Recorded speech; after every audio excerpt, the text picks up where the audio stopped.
tampil kamukten ana ing Kasultan Demak Bintoro kae wis kepenak urip.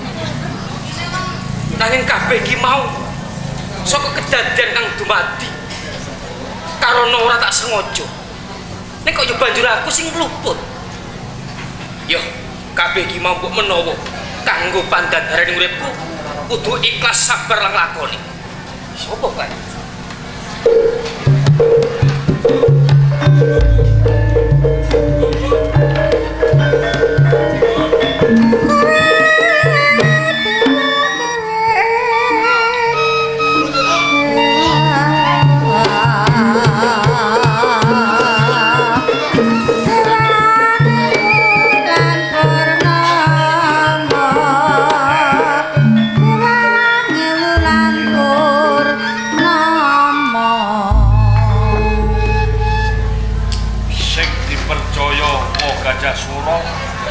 Kowe wis nindakake ceculikan. Iya, piye? Wis mbok pateni kabeh. Sampun to. Pangobaran Sampun beres. lumbung desa sak Banyu Biru. Rampung. Sinten kula? Kaluku. Bodro klenteng nggo paiku. Ya. Perkara anak buah Bodro klenteng niku daya niku tak kelangan. Lho, nggih. Kula Nanging pripun salu ora ketok niku. Nah, niku piye? malah kula niku ireng. Krungu. Ireng yen to bapake niku pun bali. Wah, Gajah Sur. Kula pun bali malih. Si Arya Salukane dikongkon cukup ibune nggih Suroprat. Suroprat. Nggih. Wirang ibu. Ibu yo ning Suroprat. Pun ampe ora kelakon cegat dalan kuwi.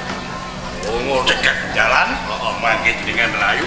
Tak idi-idian iku kuwi tak tawa buke nyasi. Kok limpe. Kalau kene ku monggo arah neng Suropatan Langgung perapatan kae. Iki sore wit nyampung sing gedhe. Tekan kono. Ya, kok apa kesuwen? yo, ayo.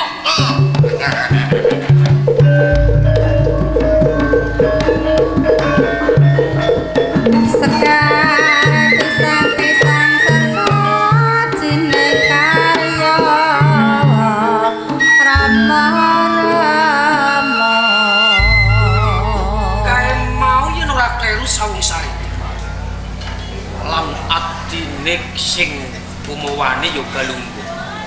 Cetok. Perancangan iki mau aku ora nyilik talinganing liyan. Mung arep gawe lenane Syadi Arya Salu. Kedadian iki aja nganti dumadi bak tak disiki, tak rawe-rawe.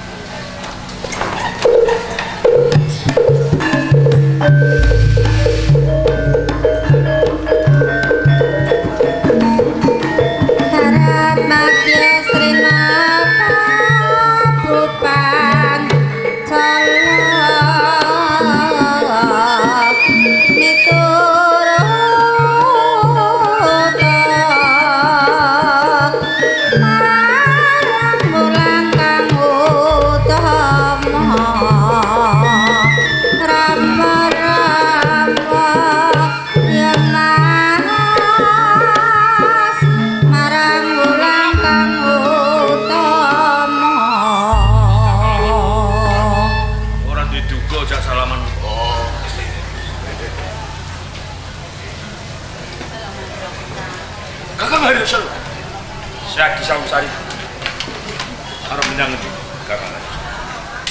Tenane aku arep nang Suropatan. Bigatine Aku arep ketemu kali. apa bener wah Gajah Sura wis kundur saka pidanane Ratu Demak Bintoro. Wis syukur. Aku melu seneng. Jalaran panandange wis luwih. Arep kinaya ngopo? Kuwi padeku, Kakang. Iya ya padeku Gajah Sura. Padeku. Ora usah neko-neko. Kere Di, Saung Sari. Iya kepiye. Anggonku temuju ning Supropadan aku arep meni kabar karo kanca. Aku durung ngerti desa Supropadan kuwi ngendi. Iki mapan kebenaran aku ketemu karo kuwi jane. Nek pancen kowe weruh, aku duduke desa Supropadan. Yo aja kurang pangapura Kakang Haryo Saloka.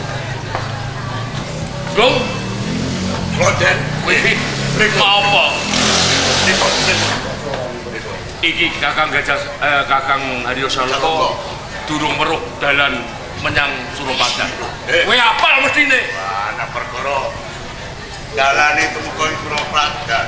Lah niku dalan Florino Wangi. Oh, kaya ngono. Wah, nek apale wapul banget. Lah pripun? Yen kowe weruh konduwa kudu ngerti iki mrono apa ngulon apa wetan.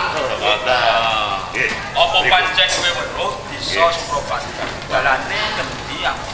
Nggih, yang niku wajibe niku tulung dino. Lah, kaya ngono jare. Nggih, kula tutuan niku wonten dalan. Nggih, dalan cilik niku diturun mawon. Nah, niku enten ereng-ereng munggah. Nggih to, munggah niku. Medun, nah niku pas ana wit nyamplung niku lho. Mandi blablas mun dugi kok. Mun teko desa Supropadan. Nggih, mun telepon. Matur nuwun, Bu. Aku Nggih, monggo.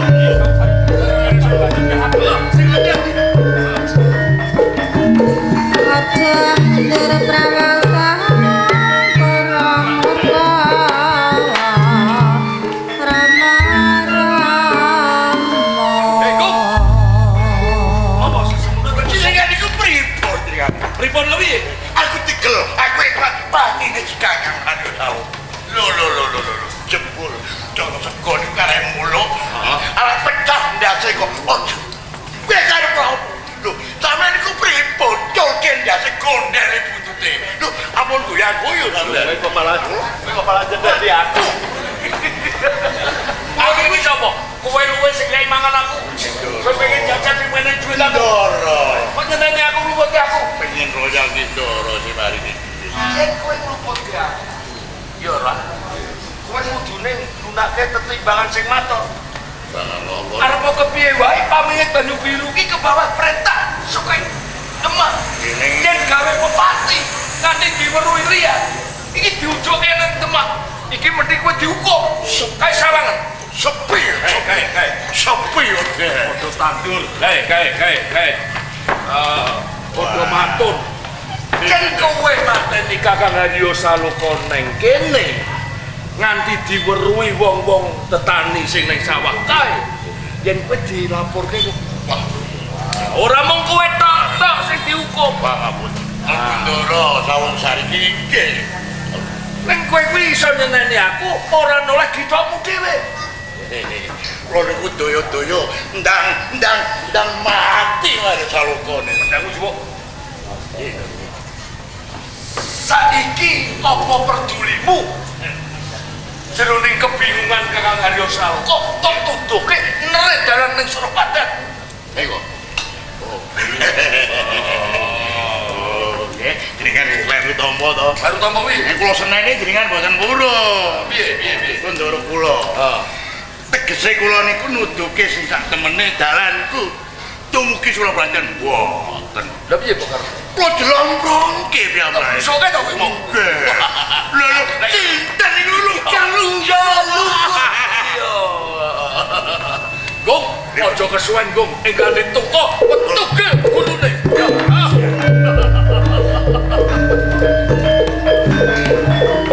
Kawis pita kila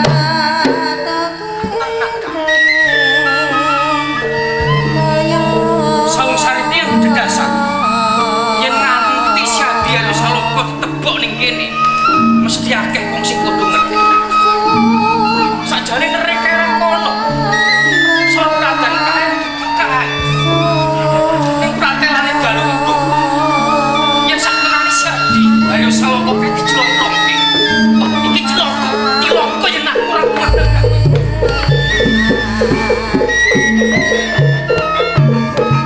Salung janur yo mas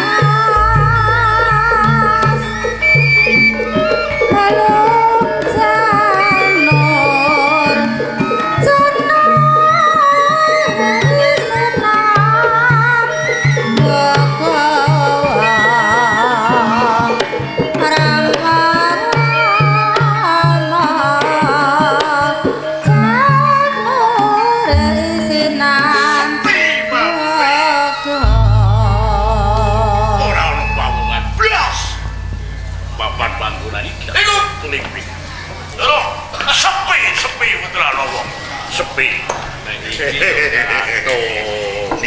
Iki nang tengah ora-ora ado kidul. Lakon kalongko tak pecah. Sigar dadi loro. Kuwi watak Aja mung dadi loro.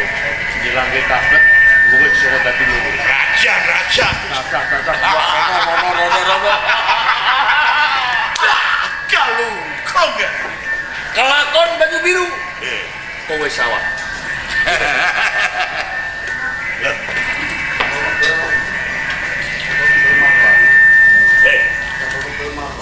Iki ki urip babu gombo waras wedan turu sakon ngono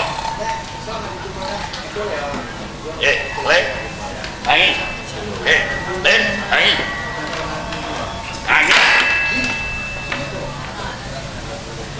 Lho tenok kok sampai numpuk. turu yo turu kariban yo kariban ning aja sak nggon-nggon kepletah ya nggon sing genah kowe dikandhani kok malah glecak turune oh yang iki tari mripat ora iki wis nyambung iki pakang iki gede-gede ono sing ambuk pisan oh rak angin gede pakang sempal kebruki sirahmu wongko kowe kale Mas, kula niki karipan nonton wayang.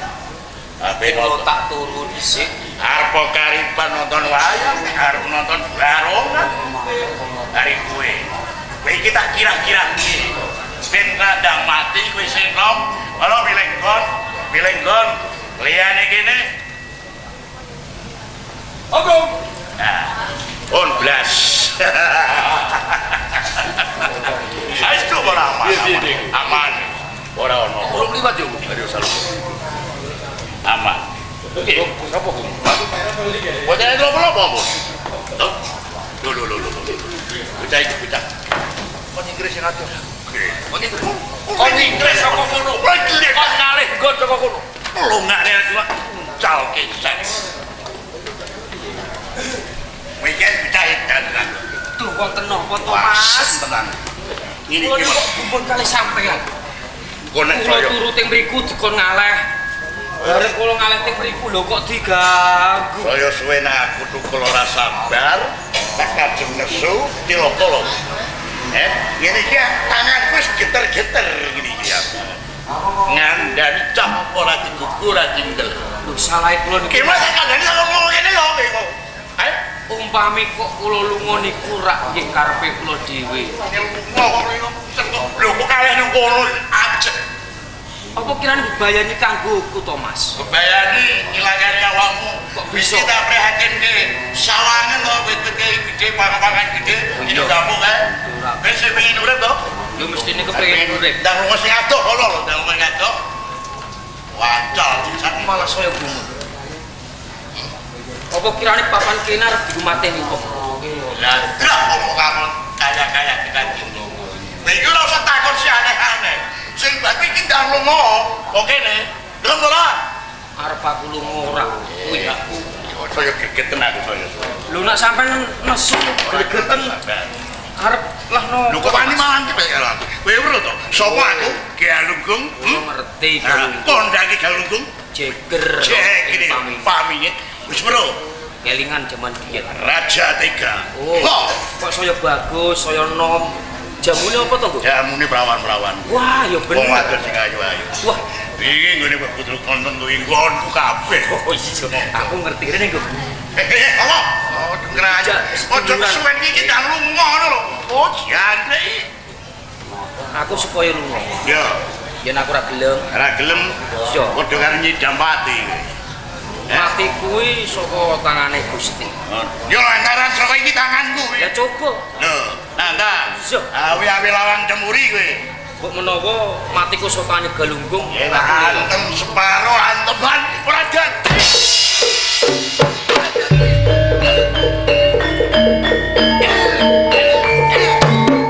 sing banter Gu. Sing luwih banter, kirane aku delosor semaput yen perlu mati. Wis Wis pol. ora kepengin rasane keplanku. Hah? Keplanku. Wer males. Iya.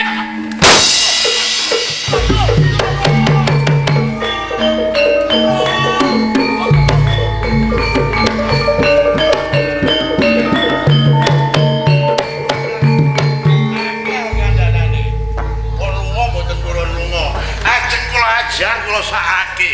Nggih. Kowe man. Nggih, sakake. Assalamualaikum. Wis ora usah ngene-ngene bareng. Tak injoti aku sakake. Wani aku. Wani aku. Go.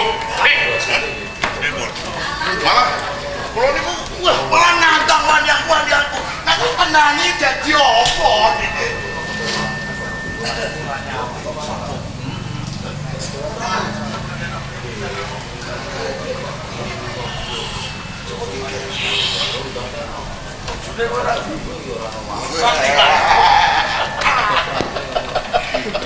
Kang Arepet Syadi saum sari. yo menawa ana lajikane Galunggung aku sing njalukake Pak.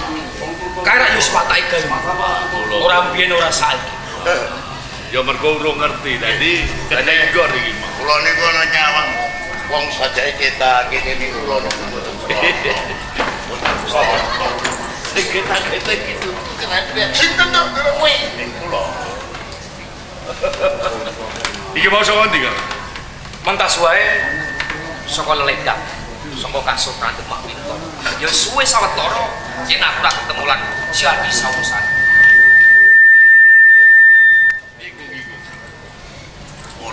Lho kok mah tutup-tutup rono. Ini, Kang Arepet. Syadi saum sari. Yen sampean arep nutukke endi sing tok tuju, aku nderekake sugeng tindak. Ora tidak dibacotake. Ora. Angel ya. Ayo. Aku ngerti. Rerancanganmu lan Galunggung ya abdimu sing banget kok tresnan. Iki Syadi saum sari iki kepengin blenget ananipun Banyu Biru lan Pamingit. Bener.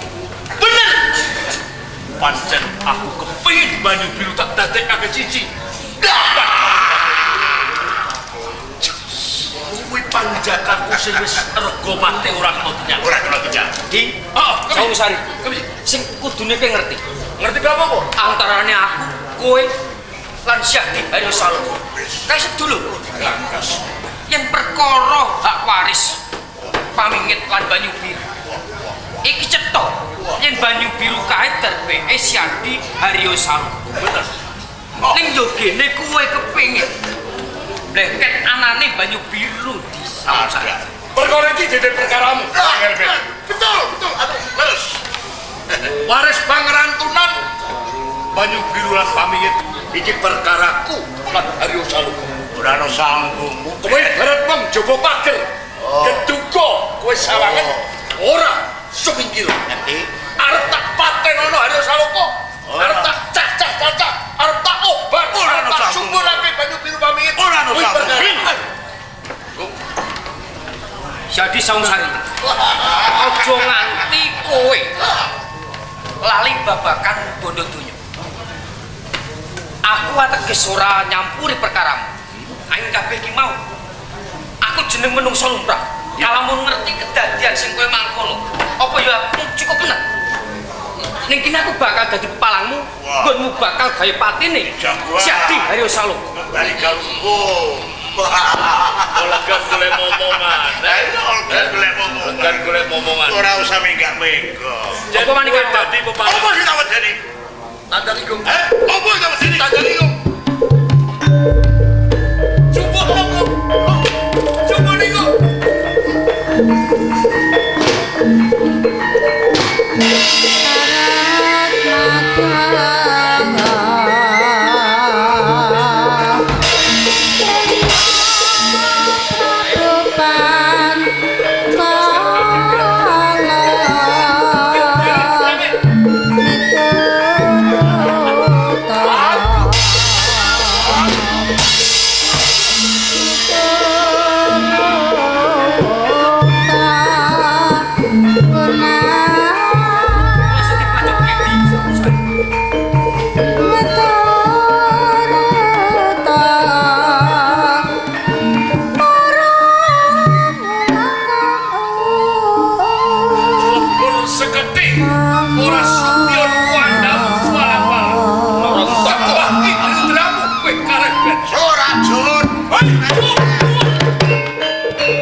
kita kudu kuwi. Nang iki. Aku salut Kakang Karep. Dadekke kawan. Kowe dalapatimu lan Syadi Sausari iki. Aku dalapati bener.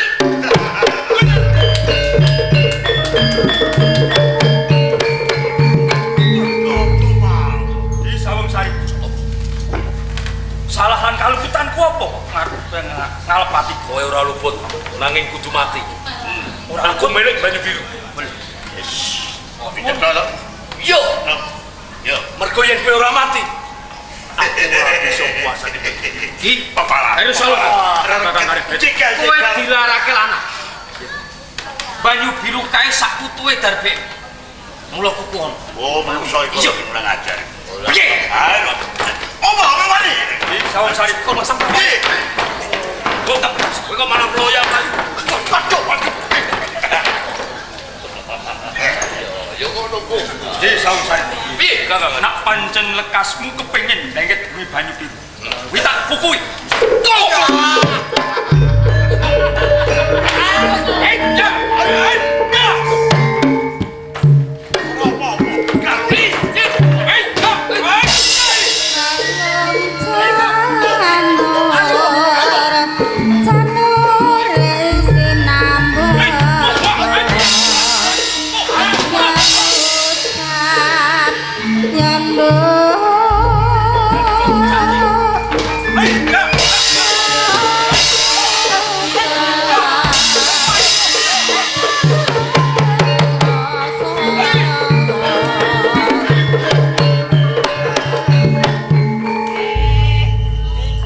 Tikus cilik.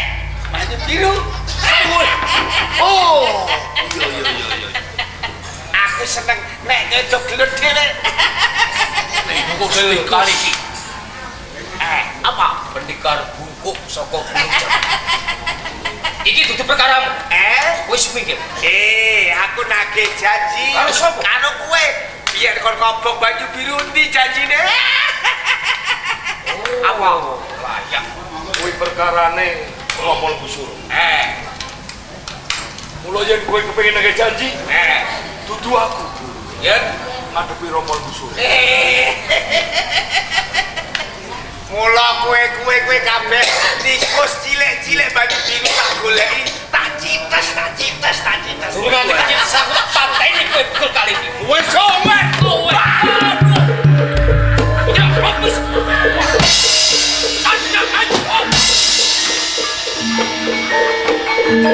Awes kita Ojo dia supaya aku bantuan kowe. Ojo wae. Ayo iki ojo kan. Akses kali kowe.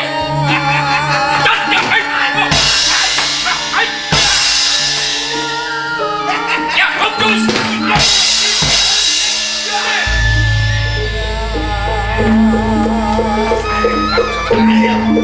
Ya fokus.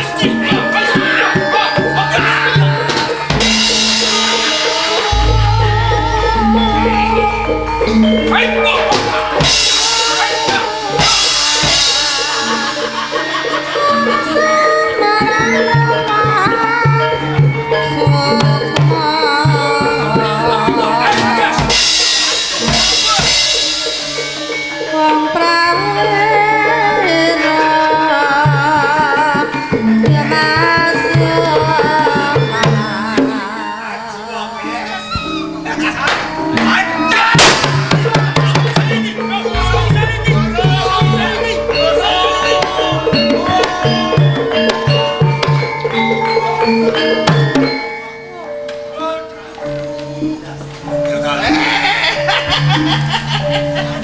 Asyik anak tunggal.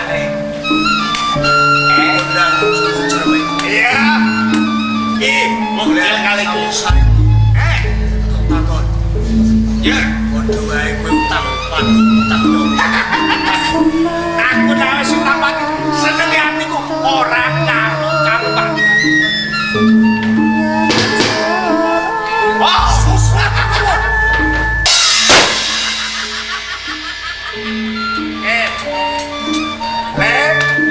Besek senang. Sosro birawamu isih melempem pura garing. Ayo. Yo, goblok.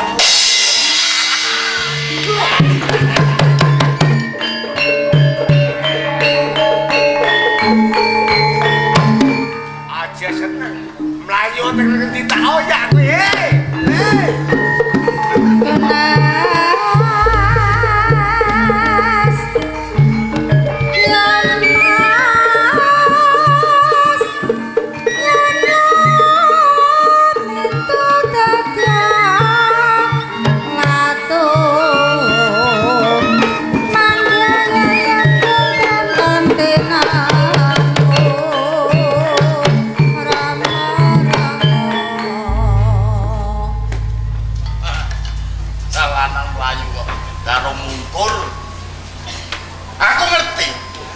Ning kono kok mau bletuk ampak-ampak. Ayo jaran 100 melayu bareng. Barang tak cedhaki arep tak ulati kok ya ono wong mlayu. Jajane ono oleh kewirangan. Kewirangan apa? Dekar Gunung Sreme. Ya apa? Saya kakak di piye? Bucan-bucan iku ra sami sulon. Malah oleh Sawung Sariti niku ditamani kedalian kali satemah gusek. Lanjut. Lah jeneng kula niku bar bebelo. Nuwun sewu. Apa? Kula niku selawase tanding karo pendekar-pendekar golongan sekti niku. Mboten nate kejudiran. Nek sareng kula ngadepi bugil kali iki utamane Aji Sastra Brawa. Las ngarani kula niku jare sastra bawamu klempong ngoten niku. Nina to. Kaya ngrupuk bar kudanen ae. Wi ora salah sing ngarani. Lah kok mboten luput niku. Ngene lho ya. Wong iki wis ganduli karo janji utawa sumpah. Ira kudune medine dilakoni. Lah nggih mestine pun nek wong wis nglaksanani janji lan sumpahe tegese tumandang gawe sing tenanan. Ampun. Lah kula niku kula katoke tenaga kula. Nek ya aja mangro. Mboten kula keten. Mantep dadi siji. Apa sing kok gemi? Janjimu apa coba tak krungu? Janji sing pundi? Janjimu apa nganti kowe lunga saka Demak iki ndek janji apa? Kangge sepisan. Kula niku mboten badhe bali wonten Demak Bintoro nak dereng manggihake pusaka Lambang Kejayaan wonten Demak Bintoro. Prabu Sastra sampun. Lah nek jek beda karo wong wadon. Lho nek wong wadon iki ra itu pancen iki kebutuhane wong lanang seneng karo wong wedok iki lumrah. Nek aja nganti kabeh turun kaya ngono kuwi. Perkarane sampean arep melehke wong wis wirangan kok dimelehke mlen. Lho kudu iso ngedem wektu. Saperangan gede kanggo labuh negara, saperangan cilik kanggo keperluan pribadi. Ya toh? Kaya to bab wong wedok. Lah saiki ngene. Kowe kuwi wis nganggo gelar sesebutan pendekar. Oh, digelar sebutan pendekar iku ranteng lho sadar. Ora ranteng. Lu gelut kok iso kalah njur mlayu. Sumpahe pendekar ora kaya ngono kuwi. Tinimbang aku kuwirangan gelutan karo wong. Luwih apik aku mati. Lah ngono. Lah kok musuh kaya ngono ki mlayu. Kejaba ngono. Ora mung cukup kanggo pribadimu sing wirang. Jeneng peguron ki arep kok wirang-wirangke. Peguron pengging sepuh handae nek sapa to sing ora ngerti. Aduh ki peguron barang. Lah kok ora mung wirang-wirangke ki piye? Gelut kalah mlayu. Ya ta? Nggih. Lah kok dhewe pecah dodo utang getih. Pecating nyawa yen perlu kanggo jaga luhuring peguron. Nek kula nggih gumun. Monggo saben dina kula niku kene kok ya rasa kaya ngono, ya ta? Rasa. Kula nggih gladen terus. Kula gegulang Aji Sastra Brawa. Pendekar. Iku ora mengendelke karosan. Kekuatan. Ki ora. Ora ngendelke awake gedhe kuwi ora. Kuwi pendekar Aji Sastra Brawa menika nggih kedak. Kowe ngerti bapa guru pengging sepuh handane ngerti. Ngerti. Piyayine alit cilik, kuru kaya-kaya ora duwe tenaga. Rasaset rambut ora iso tukul. Nek sapa sing ra kapigilane karo kasih sepuh Handhaningrat kuwi bapak. Jaganem yo le. Asmane penting sepuh Handhaningrat. Aja mung ngendelke kekuatan. Nek kudu nganggo akal. Lah akal kula niku nggih pun kula peres. Akal kula niku pun kula katokke. Kowe jalan tetandingan karo Bugel kali itu masamu aku ora weruh. Iki aji pengawuran jenenge kowe. Aji Ora nyinaoni. Endi to dununge kekuatane mungsuhku? Endi to dununge kekuatane musuh lan ringke musuh? Gaweane wong Maidul niku nggih gampil. Lho aku ora men cukup Maidul. Engko tak buktekke. Nggonku Maidul ki aku tanggung jawab apa ora? Panjenengan ngendika ngoten niku mesti nggak ngerti cara. Ya ngerti. Lah carane Aku wong tua kok. Nek kene ora sado-ado. Aku tak sing ndelik. Ora wurgo tetep ngoyak ngene. Surat tangan. Aku sering boleh.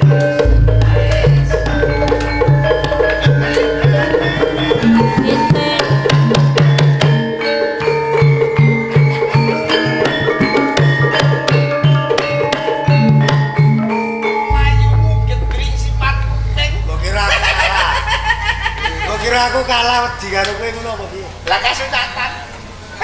Lah aku ya golek papan, menawa kono mau kurang prayoga yen kowe mati. Tenane, akhire iki bumine iki wis padha ngawe-awe kowe. Iki lho bumine wis do meledak-meledak iki. Paten ngono iki. Gokil kali iki. Mas, ayo.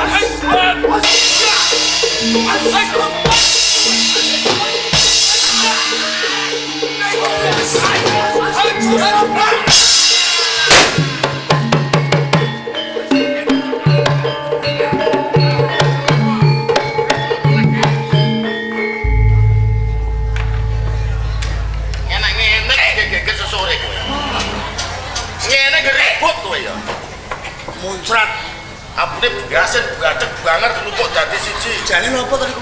Kowe iki. Kita kandhane. Kayak ketoke penyakit gawan. Kok penyakit gawan? Dul bubrah lho. Hah? Barang pecah gandane bagus. Lho ngono kaya kanggone kok tak kowe. Muncrat kaya nek kuwi pengapesane ning ngono kuwi. Belambar ngoten. Gak ngerti to? Lah nggih. Iki ra sampe gagas. Mudaro kuwi penyakit modal ya ben. Ponamu Tole samusari itu. ayo.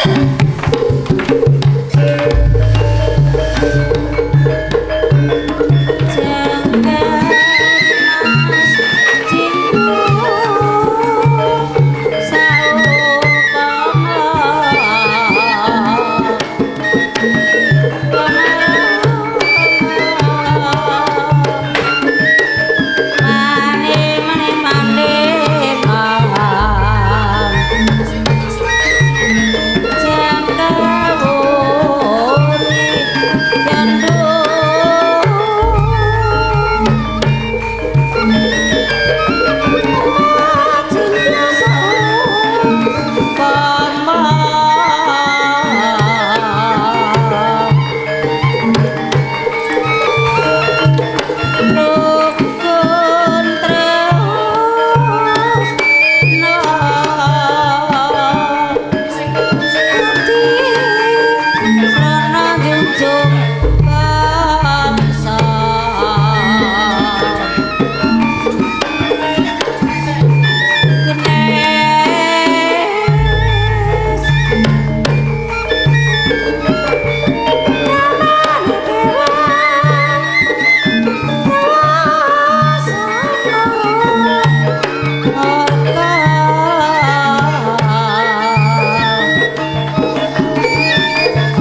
Gong. Gong, anak buahnya Bodrong kan. Mangke rumiyin Kakang Gajah. Ayo coba kan saya kita. Tanya. Ing mriki sedaya kula warga wonten ing Banyu Biru sami kempal. Nanging ingkang boten ketingal kok namung cekap anak kula pun sawung sariti. Teko anyar loro kok. Ingkang mangka Kakang Gajah Sora. Kula menika sampun dangu sanget anggen kawula pisah lan anak kula si sawung sariti. Dados kula menika rumaos kangen sanget. Ing Banyu Biru mriki kula ugi kepengin sanget pinanggilan anak kula pun sawung sariti. Nanging jebolipun kok malah boten wonten ketingal. Lajeng anak kula sawung sariti wonten pundi Kakang Gajah Sora? Tangi. Watake putramu ki kaya ngono. Ngabur Sok dolan ora ngerti wektu. Wis ora susah dipenggali. Iki ana kule Haryo Saloka. Boten Upamane saged. kangen karo sawung sariti dialihke atimu. Boten. Ing mriki wontenipun kula kepengin sanget pinanggilan anak kula pun sawung sariti. Monggo Kakang Gajah Sora tak aturi bloko kemawon. Wonten pundi anak kepulunan panjenengan inji anak kula pun sawung sariti Kakang Gajah Sora? Wonten sok karo Kakang Kanjoro sing padatane sok momong. Dados panjenengan boten pirsa saestu. Ora perlu. Kakang Kanigoro. Siantot ya gue. Ugi panjenengan sampun mirengaken piyambak. Oh iya. Kala wau kula sampun bloko mbok bilih kula sampun dangu anggen kula pisah lan anak kula pun sawung sari. Iya. Kula kangen Kakang Kanigoro. Ya wis. Mila yen panjenengan pirsa wonten pundi anak kula pun sawung sariti. Monggo Kakang Kanigoro tak aturi bloko kemawon dumateng kula. Oh iya. Sadurunge aku ndo bloko aku tak rebukan karo Galunggung dhisik ya. Oh ngaten. Gong. Galunggung. Galunggung. Ayo. Imam medem tak pirang gedul rene. Ayo mangga saiki ayo. Ngene mbok Bodro kelenteng.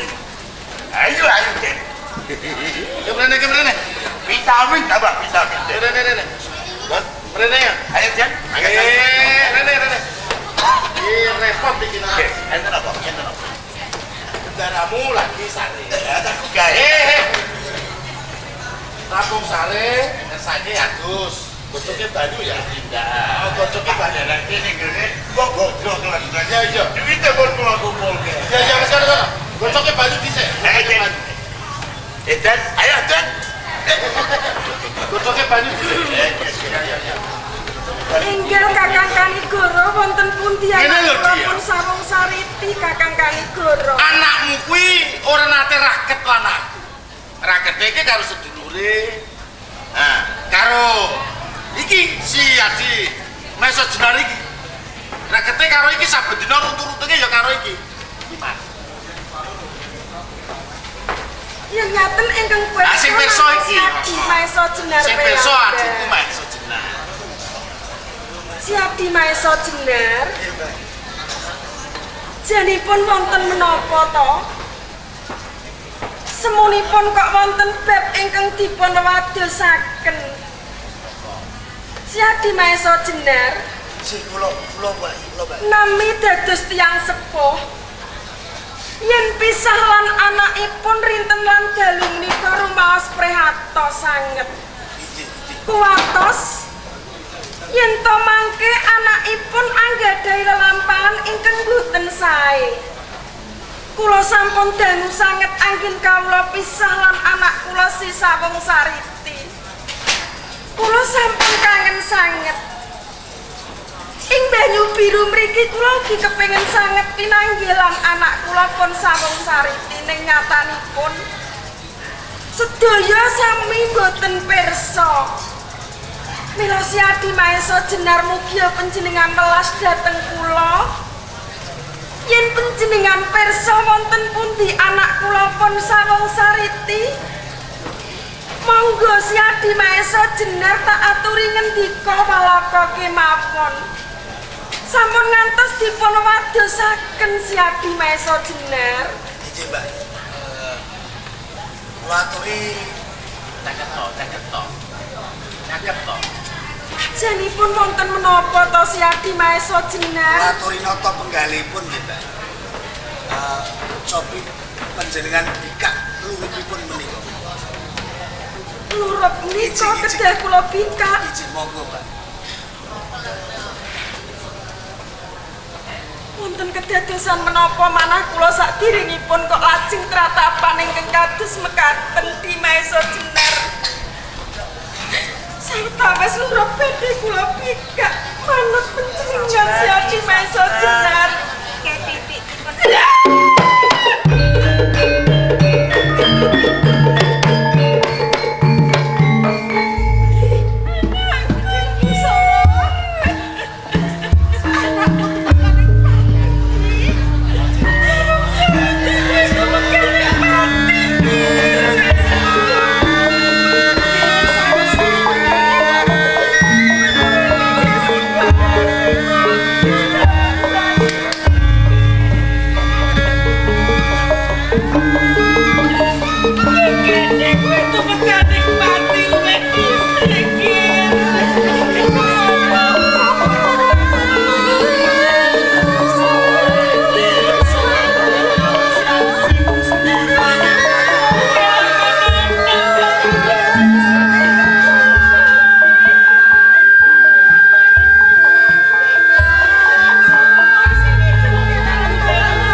menawi toh nuli Haryo Salko minangka gantosipun nuli sawung sari ingin supados saged nglipur manahipun Burji patut panjenengane perlu dawa lara iki lho ya didano suwe apa nuli Haryo Salko nane apa bae ayo bebarengan ngobrol ki luwih baguse wae ayo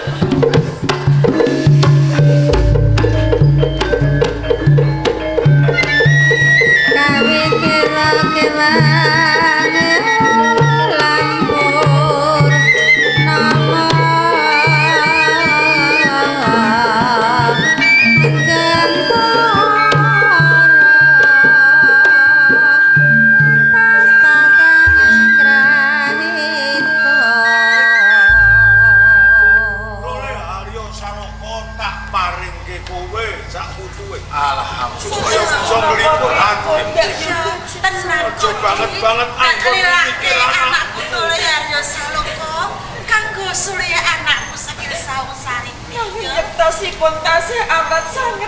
kawula badhe nyupekaken dhateng anak kula pun Sawung Sariti. Wis prakara kuwi. Nanging yen panjenengan sampun lila mbok pilih Sida Leherya Saloka dipun pasrahaken dhateng kula minangka dados gantosipun anak kula pun Sawung Sariti. Kula matur nuwun ing mangkenipun kula badhe sinau. Sekedhik buku sekedhik badhe nyupekaken anak kula pun Sawung Sariti. Si Adi Nyai Lembu Sora. Kok gegetunono kok tangisono milih gede. Sing wis kadung mati ora bisa bali meneh. Menungso kuwi mung kari mecaki garising kodrat. Apa kang ditemtokake dening Gusti menungso ora bakal bisa endo karo pepancen. Dikuatke, disabarke, dipujekke, muga-muga arwahe anakmu tinampa ning ngersane Gusti jumbuh karo darmane nalika isih urip. Bersingkir mau. Lah kaya ngono. Iki nuwun sewu, wong aku ning kene mung saderma mara tamu. Kok kakek nusul ketok ora pati apik. Mboten menapa-menapa. Nika wigatosan. Ya wigati ning aku duwe kewajiban, sing kewajibane ora iso dirampunke sapa wae. Sembur adas wong tuwa niku ora ngaten. Adase wis ora ana dodol saiki. Dadi kan lha iki ana gawean kanggo aku, sing wong liya ora iso ngrampungke. Ora kena tak pasrahke aja meneh kok iki apa. Ya, aku njaluk pamit.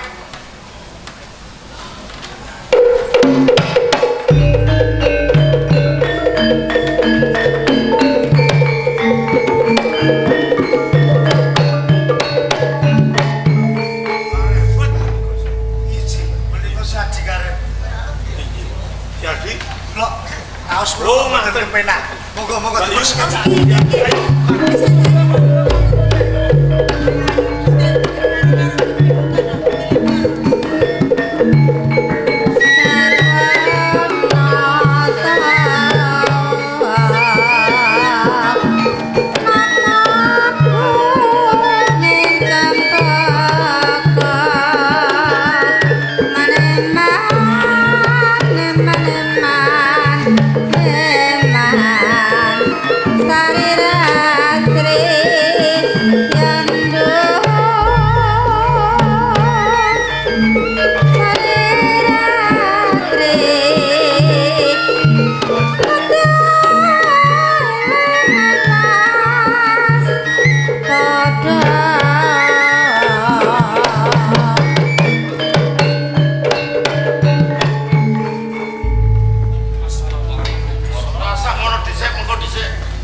Bocah nom bener gaweane aku wis seneng.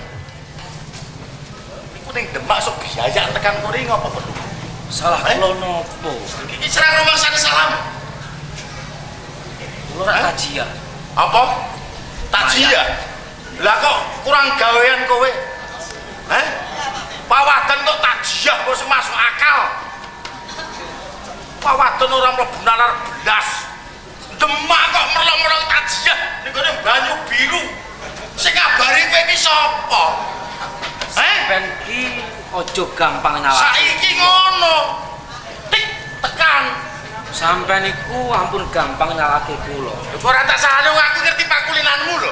Iki wong Slintisan bagus. Pamer bagus. Teh rupamu diganjar bagus. Ning ora tau ndek dhuwit kowe. Wah, rumangsaku, wong digolekno gawean wong tuwa kari manut sing temen. Wong dadi ora duwe iki pawitane apa? Sing temen karo jujur. Wis ora usah dadak neko-neko wong golek sabunge urip wae kok. kula mboten maido. Ngalor ngidul kok bototan Yen sampeyan nyalahke kula. Nanging sampeyan dereng ngertos perkarane nalika kula wonten ing kasultan. Karane ya kowe iki Slintisan kulinamu kuwi kok. Nek kampung mula-mula ya ngono kuwi. Ana wedok liwat. Rumangsaku. Kula kanigara. Ana bocah lewat. Niku rumiyin nalika kula dereng ngasuka weruh bab agami Islam wonten Kasultan Demak Bintoro. Sakmenika benten Joko Tingkir rumiyin lan sakmenika. Bedane kok napa? Napa Sakmenika kula sampun saged beda-bedakaken pundi ingkang lepat, pundi ingkang bener. Iki kaya ngene iki jare critane wong tuwek sing kepiye coba? Sampeyan ampun gampang nyalahke kula yen sampeyan kepengin ngertos kedadian menapa nalika kula wonten Demak Bintara. Dongengipun kados ngaten.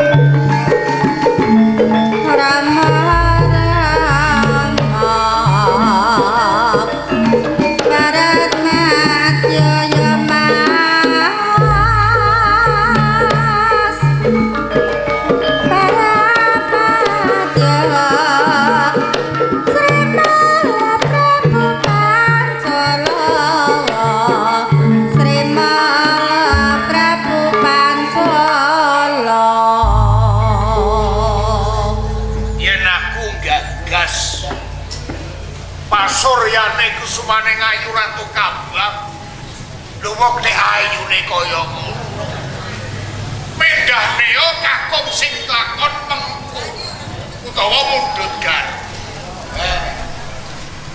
basan ayune kusumane ngayu Ratu Kambang jagat ora ana sing padhan lah kok umpama aku lakon duweni bojo Ratu Kambang ngono weh saka rumangsaku jagat iki ora ana sing duweni mung kejaba aku kawan kusumane ngayu Ratu Kambang. Ning apa yo kelakon?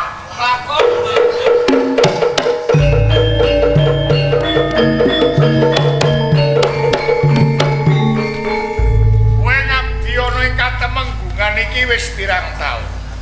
Nggih, kirang langkungipun gangsal taun. Wis 5 taun. Kira-kira bayaranmu sing kok tampa iki kurang apa luwih? Pangapunten menawi kepareng matur.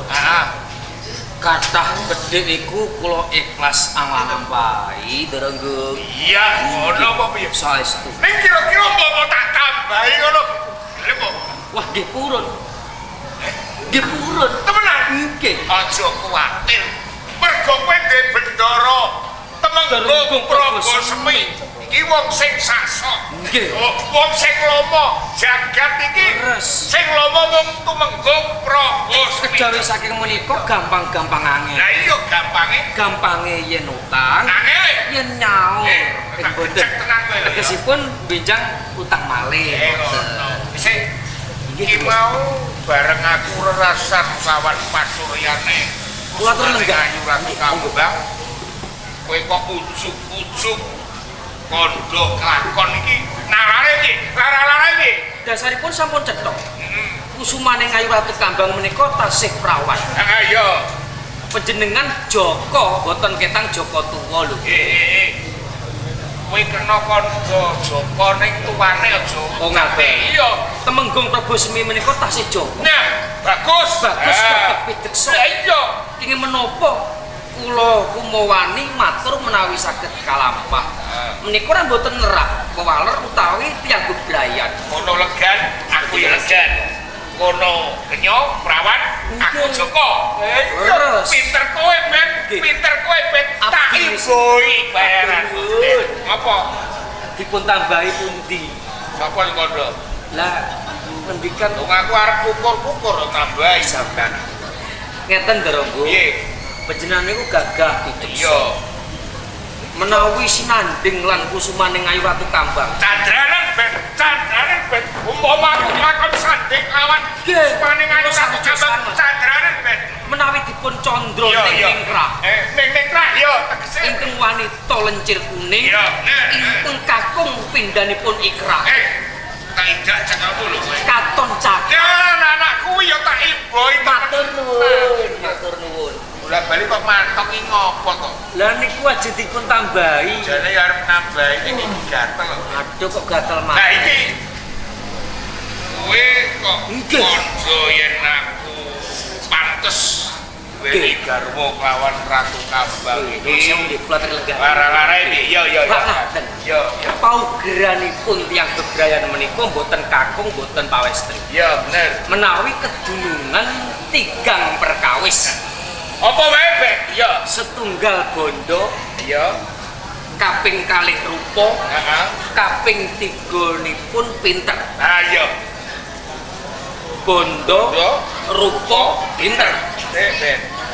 Bondo, aku rumangsane derajatku kalah. Menawi dipun timbang kusumaning ayu ratu kampung menika adoh. Aduh, atase aku mung cukup temenggung. Boten cocok. Ah iya. Nggih. Pinter.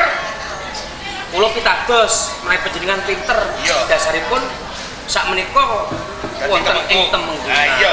Lah iki sing pungkasan iki ben. Ah sing pungkasan iki Rupa. bagus. Rupa. Iya, rupa. Nak rupa niku menawi kula nyandra Doronggung Prabu Semi menika Bagus ta, Ben? Bagus lho, Ben. Boten bagus. Ayo. Lho kowe iki bagus aku lho, Ben. Lho iya. bagus panjenengan Ayo. ning langkung kula. Iya, mboten. Panjenengan niku boten bagus Ah. ning sedengan. Ah, kok ngono ae, Ben. Nggih. Bagus ngono wae lho. Lho, lah pundi kula saged walaka? Nyatanipun panjenengan boten bagus sedengan. Iya wis ora apa-apa. Ning carane piye, Ben? Nggih. Carane nggonku garwa kawan kusumaning ayu ratu kambang bisa makon. Carane piye, Ben? Kula gadah pinemu. Penemu Panjenengan nyerat nawala mugi kunjuk kusumaning ayu ratu kambang. Lantaran kula sagah kula abdi panjenengan. Nggih. mengko yen wis diwaca surasane nawala. Tamtu priksa. Mengko aku tak gawe ukara sing Nggih. gaging-gaging. Ngalembono dhateng kusumaning ayu ratu kambang. Ngalembono pasuryanipun. Ayo. Supados trenyuh ing penggalihipun kusumaning ayu ratu kambang. Oh iya, ngono. Nggih. Nanti sawetara ya, Ben. Iya, iya. Mugi-mugi panjenengan katampi.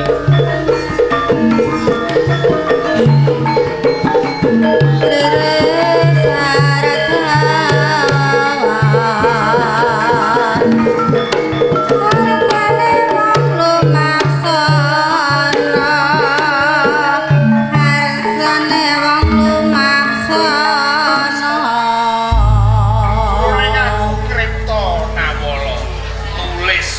Ya, nulis gawe ukara gaging-gaging ngono Pangalembono. Iya. Kedahipun Buat kathah. Pangalembono. Nggih. Ning welingku lho. Kados pundi to? Reneng iki kena darani wadi. Kowati nggih. Aja pisan-pisan kowe wani buka surasaning nawala. Wah, nggih boten wani. Oh iya, kudune kok simpen tenan ya. Oh, nggih. Wadi iki kudu kok simpen ya. Kejawi saking nawala kala wau kula badhe njunjung lan Iya. panjenengan. Nah, wong kok dasar bagus gadah pitiksa napa alanipun kusumaning ayu bilih panjenengan nampi utawi tujuane nawala kala wau. Iya. Tak ngaten kowe dipun tambahi malih. Aja kuwatir, kowe makura sing apik-apik lho ya.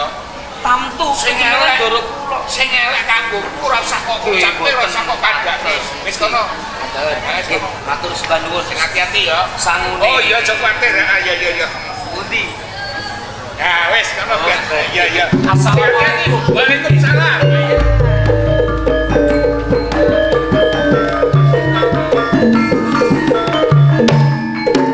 Ngono ya abdiku tenan. Ora rugi aku